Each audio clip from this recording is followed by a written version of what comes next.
হাবিব বলেন, কোন মানুষ যদি প্রতিদিন লা হাওলা ওয়ালা কুওয়াতা ইল্লা বিল্লাহিল আলিয়্যিল আযীম 100 বার করে পাঠ করে, কতবার? অর্থটা কি? লা হাওলা, আমার কোনো চেষ্টাই নাই, আমার কোনো শক্তি নাই, আমার কোনো ক্ষমতা নাই, আমি নিজের থেকে কিছুই করতে পারি না,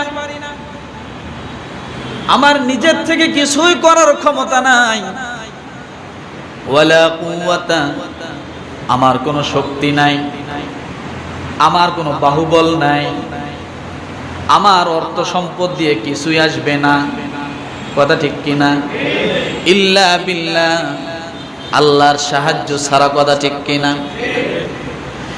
এই দোয়াটি যদি কোনো মানুষ প্রতিদিন 100 বার পাঠ করে, লা হাওলা ওয়ালা কুওয়াতা ইল্লা বিল্লাহ, আল্লাহর নবী বলেন ওই মানুষটির জিন্দেগিতে, জীবনে কোনোদিন দারিদ্রতা থাকবে না।